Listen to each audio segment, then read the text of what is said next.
Assalamualaikum warahmatullahi ta'ala wabarakatuh. Bismillahirrahmanirrahim. Bismillahi la ilaha illa anta ya ghafur ya karim ya jalil ya haq ya nur birahmatika ya arhamar rahimin. Ashhadu an la ilaha illallah wa ashhadu anna muhammadar rasulullah. Allahumma salli wa sallim wa barik ala Sayyidina Muhammad wa ala ali Sayyidina Muhammad imamil salamah khataman nabiyyi la nabiyya ba'dah.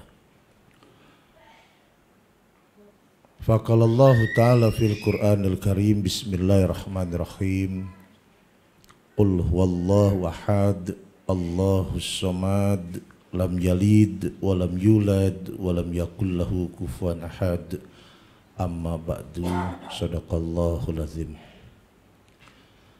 Yang terhormat tentunya al-alim, ulama, umara, tokoh masyarakat setempat yang insyaallah dimuliakan, dibahagiakan oleh Allah Subhanahu wa taala.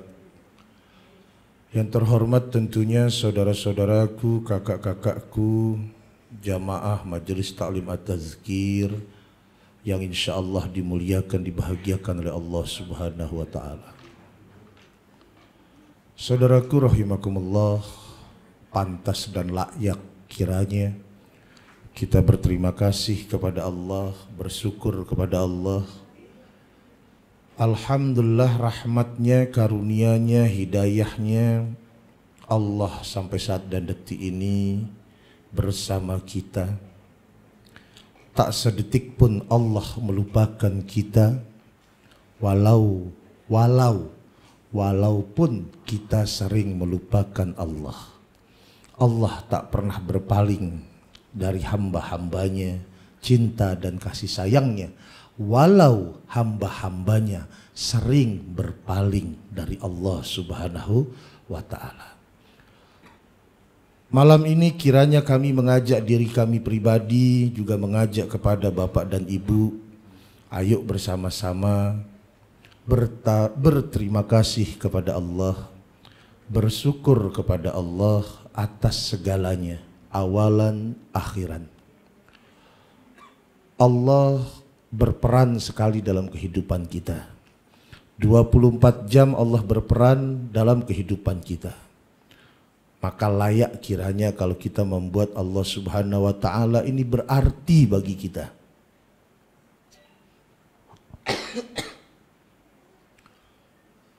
Kalau sesuatu yang berarti itu tidak akan kita lupakan.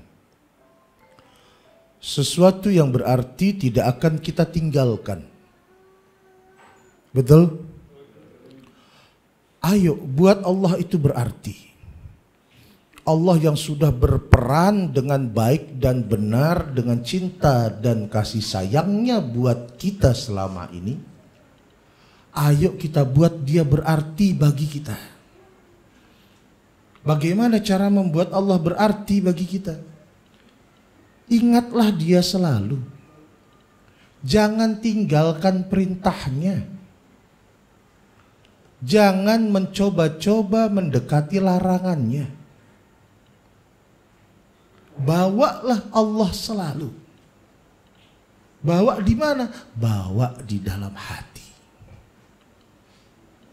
Maksudnya apa bawa di dalam hati? Zikrullah biqalbi. Mengingat-ingat Allah, memanggil-manggil Allah dengan hatinya. Lisan ini suatu hari nanti akan keluh, Pak. Tapi kalau hati selagi masih ada ruh, selagi masih ada ruh di dalam tubuh manusia, hati ini tetap hidup, Pak. Akal ini bisa pikun, Pak, tapi hati tak bisa pikun. Pendengaran ini nanti bisa tuli, Pak, tapi hati tak bisa tuli. Mata bisa buta, hati tak bisa buta. Maka ayo biasakan memanggil-manggil nama Allah di dalam hati kita. Hidupkan detak jantung ini, keluar masuknya nafas ini dengan hu Allah, hu Allah, hu Allah, atau ya Allah, ya Rahman, ya Allah, ya Rahman, di dalam hati, Pak. Karena sesungguhnya rumah Allah yang hakiki, rumah Allah yang sebenar-benarnya, rumah Allah itu di dalam hatinya umat Islam. Rumah Allah itu bukan hanya di masjid, Pak. Bukan cuma di Ka'bah, di Baitullah sana, bukan. Rumah Allah yang hakiki itu biqalbin salim. Di dalam hati orang-orang yang ingin selamat dan menyelamatkan. Mau makan, ingat Allah. Mau minum, ingat Allah. Bismillahirrahmanirrahim. Bersama, dengan itu bersama. Dengan menyebut nama Allah yang Maha Pengasih lagi Maha Penyayang. Afrizul Gaus dengan menyebut nama Allah. Anwar dengan menyebut nama Allah. Pak Anwar, Pak Wahyu dengan menyebut nama Allah. Pak Agus dengan menyebut nama Allah. Saya Afrizul Gaus bersama Allah Subhanahu wa Ta'ala. Bersama Allah bagaimana? Kesehari-hariannya selalu ingin bersama Allah. Dari matanya dari matanya melek, dari terbangunnya dia dari istirahatnya. Subuh bersama Allah, dari subuh menuju duhur bersama Allah. Mau makan bersama Allah, mau minum bersama Allah. Sunnah Rasulullah lah ini.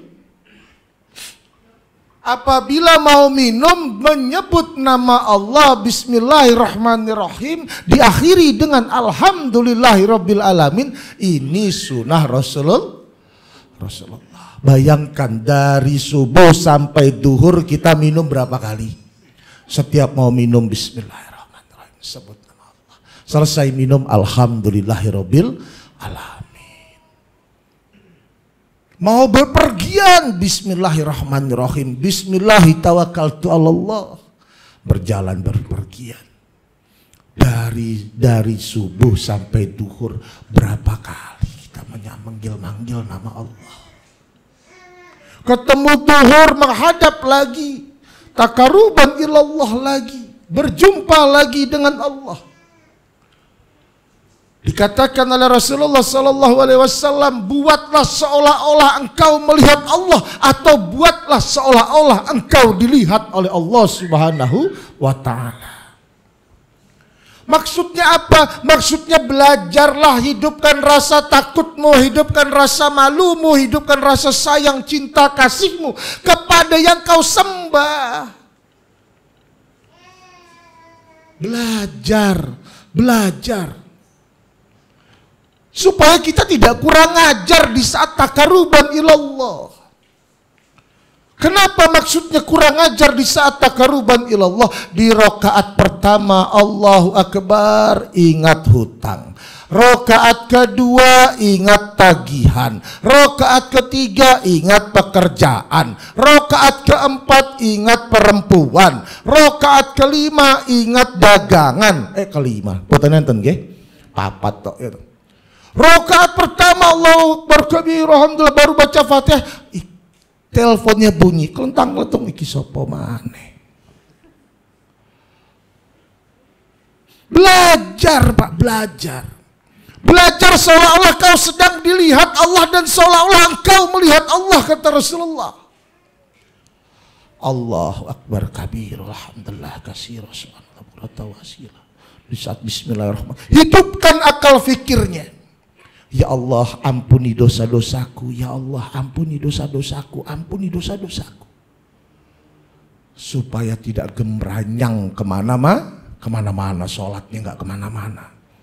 Kenapa Rasulullah mengatakan demikian, buatlah seolah-olah engkau dilihat Allah dan buatlah seolah-olah engkau melihat Allah. Supaya kita tidak menghina Allah. Lu sampean menghina Tuhan, Pak. Kita ini masih menghina Tuhan. Maka ayo belajar. Insya Allah segala sesuatu akan menjadi kebiasaan kalau dikerjakan secara istiqomah terus menerus akan menjadi kebiasaan.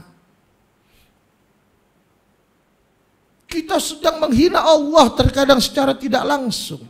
Kenapa? Kita menyembah tetapi tidak menyembah. Kita menyembah tetapi tidak menyembah.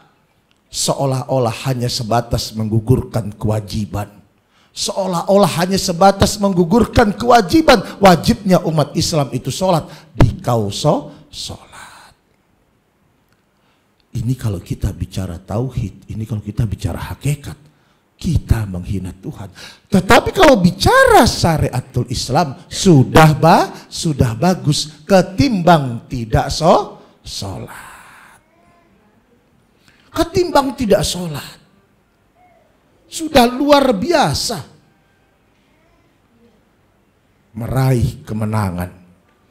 Di dalam satu hari 1 kali 24 jam kita bisa meraih kemenangan. Karena banyak umat muslim yang belum pernah menang. Kalah terus. Apa maksudnya meraih kemenangan? Hayya 'alas shalah, hayya 'alal falah. Gak pernah menang. 1 kali 24 jam. Duhur bagus, maghrib bagus, asar hilang. Subuh sholat, duhur sholat, asar sholat, maghrib di jalan. Isya ketiduran. Duhur bagus, asar bagus, maghrib bagus, isya bagus, subuh kebablasan. Orang tahu menang, kalah terus. Nah kalau 1 kali 24 jam aja kalah, bagaimana dalam 360 hari sedangkan kita hidup sekian tahun lamanya?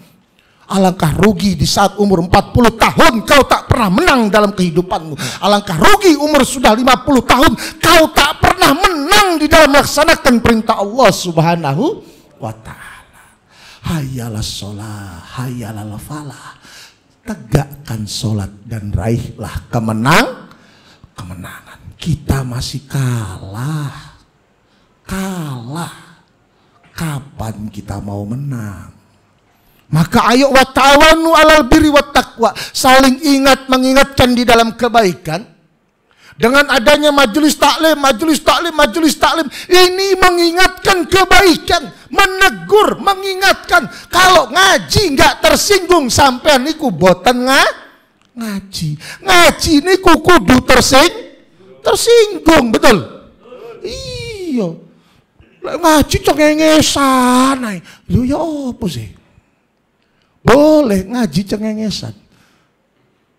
Ngaji itu bagaimana caranya menjadi hamba-hamba Allah yang terpuja dan terpuji. Terbentuk iman dan Islamnya, menjalankan sunnah Rasulullah Sallallahu Alaihi Wasallam, akhlakul karimah, berwujud Islam rahmatan lil alamin. Ini orang ngaji, Pak. Kita ini sedang belajar ngaji, kita sedang belajar bertuhankan Allah, bersunahkan Rasulullah. Maka kita ingin menjadi hamba-hamba Allah yang baik. Karena kemarin kita tidak baik. Jadi kalau saya membuat sampean tersinggung, itu baik, bagus, betul? Iya, ojo nesu, Pak. Ngono lho, lek sampean gaya aku tersinggung, ya aku ya bagus, ngoten lho. Lek wani. Loh iya. Lek wani ngoten lho gaya aku tersinggung. Saudaraku rahimakumullah yang dibahagiakan oleh Allah Subhanahu wa taala. Kita ini umat Rasulullah Sallallahu Alaihi Wasallam. Rasulullah itu paling tidak suka dengan hamba Allah yang bergantung tidak kepada Allah. Dia seorang muslim tetapi dia terkadang tidak menggantungkan segala sesuatu, segala kehidupannya tidak kepada Allah. Rasulullah itu paling gak suka. Rasulullah Shallallahu Alaihi Wasallam adalah satu-satunya nabi yang kalau mau dia bisa. Kalau Rasulullah mau seperti Nabi Ibrahim, Pak, tidak mempan dia apa? Dibakar, Rasulullah bisa. Kalau Rasulullah mau seperti Nabi Musa membelah lautan, tongkatnya dilempar menjadi ular, Rasulullah bisa. Kalau Rasulullah ingin kaya raya seperti Sulaiman, kata Allah, Jabal Uhud ku jadikan emas, Rasulullah mampu, tetapi tidak. Kalau Rasulullah mau seperti Nabi Isa, menghidupkan orang mati, menyembuhkan orang buta, membuat jalan orang lumpuh, Rasulullah sanggup. Dan Allah pasti memberikannya. Rasulullah menolak semua itu. Rasulullah menolak semua itu karena Rasulullah Nabi akhir zaman. Rasulullah tidak mau nanti umatnya di akhir zaman adu kedikjayaan. Betul? Kalau Rasulullah mau terbang itu lo bisa, Pak. Tapi Rasulullah nggak mau. Maka Rasulullah paling tidak suka kepada seorang hamba, kepada umatnya apabila dia bergantung kepada selain Allah. Salah satunya apa? Punya tamimah. Tamimah itu apa? Jimat. Oh, jimat. Isinya ditaruh di dompet. Ya toh? Ditaruh di dompet, ya. Wah, tulisan lafal Arab. Ada yang keris kecil, ada yang macam-macam. Ben ora mempan ditembak jarene. Halah ngapusi cakal polisi tembak ya melonyos kok. Banyak sekarang. Rasulullah paling enggak suka. Rasulullah itu tidak pernah kesurupan Nabi Ibrahim, Pak. Gak pernah dipanggil Nabi Ibrahim masuk ke dalam tubuhnya. Aku Ibrahim alaihissalam. Pernah gak dengar? Gak ada di sejarahnya. Rasulullah tidak pernah kemasukan Nabi Isa. Rasulullah tidak pernah kemasukan Nabi Musa. Aku Nabi Musa. Gak pernah Nabi itu, Pak. Jadi kalau sampean ketemu kiai, ketemu ulama, ngaku-ngaku Sunan Kalijaga, ngaku-ngaku kemasukan ini dan itu, berarti tidak sesuai dengan Rasulullah Sallallahu Alaihi. Ikut jenenge apa lek wis gak sesuai karo Rasulullah? Ngapusi, Pak. Lek sampean ketemu ulama, ketemu ustaz, ketemu kiai, ngododolan batu aki, carane ora mempan ditembak, berarti deknen ora sesuai kalih Rasulullah. Betul? Logika pakai, Pak. Apa yang dibawa oleh Rasulullah? Akhlakul karimah. Apa yang dibawa oleh Rasulullah? Kebaikan. Dia membentuk manusia yang tidak baik menjadi baik. Rasulullah cinta yatim piatu, Rasulullah santun, Rasulullah sopan, Rasulullah mendoakan. Yang menghinanya didoakan, yang melempar batu didoakan oleh Rasulullah Sallallahu Alaihi Wasallam, yang memfitnahnya didoakan. Saat ini dia tak baik kepadaku, siapa tahu nanti anak turunannya baik. Maka sampean jangan gampang tertipu, Pak, dengan sing irunge mancung-mancung. Sing toko Arab kono, iya lek tenan Habib, lek dene turunan Abu Jahal pripun sampean? Betul? Banyak gak kira-kira turunan Abu Jahal, Abu Lahab yang masuk Islam sekarang kira-kira? Banyak, Pak. Turunan-turunan yang membenci Rasulullah sekarang semua sudah masuk Islam. Maka hati-hati. Kalau berguru, bertemu orang pintar, bertemu kiai, bertemu paranormal dan sebagainya. Kalau sampean diiming-imingi apa ya jimat ta, ya tamimah apa jare sing gawe awakmu seneng. Iki engko gawe awakmu kepenak, rezekimu lancar. Subhanallah, tak ada dalam rumusnya. Jal kene sapa sing duwe kene tak pring petuk ta apa kene gawe aku kene rezekine lancar, pengen ngerti aku ra kerja aku jal. Lancar apa ora rezeki kuwi? Gak ono, Pak, pakai logika ngaji. Rasulullah tidak pernah kesurupan. Aku Nabi Isa. Loh ya orang zaman sekarang kok ada aku Sunan Kalijaga panjenenganipun kok. Ya apa to Pak sampean? Kok ya gelemen dihapusi karo ngomong kayak ngono, betul? Banyak enggak zaman sekarang orang kayak gitu tuh? Banyak. Hati-hati. Apa maneh sing ngakune iso manggil Nabi Khidir. Lho Nabi Khidir diceluk pangkate apa nyeluk-nyeluk Nabi Khidir. Gitu. Nabi Musa itu lo gak berani Pak manggil Nabi Khidir. Dan Nabi Musa itu kalah, tak mampu berguru kepada Nabi Khidir. Lah kok lek ono wong aku iso nyeluk Nabi Khidir, tok aku Nabi Khidir. Alah dihapusi tok sampean Pak. Hati-hati. Ngaji itu pakai logika. Kita ngaji ini bagaimana ngaji ini menjadi hamba Allah terpuja terpuji. Bagaimana ngaji ini batinnya itu tenang. Bagaimana jiwanya tenang. Tenang bagaimana? Tenang yang selalu dekat kepada Allah. Tenang dengan selalu berzikir kepada Allah. Tenang dengan melaksanakan sholat 5 waktu. Tenang dengan membuka Al-Quranul Karim. Tenang dengan bersolawat kepada Rasulullah SAW.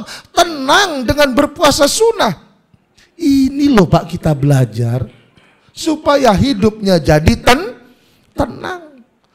Sampean akeh duitnya Pak ora tenang ya gak kepenak. Sampean cantik gak tenang ya gak enak Bu. Bapak-bapaknya bagus ganteng gak tenang ya gak penak. Akeh duitnya tenang alhamdulillah.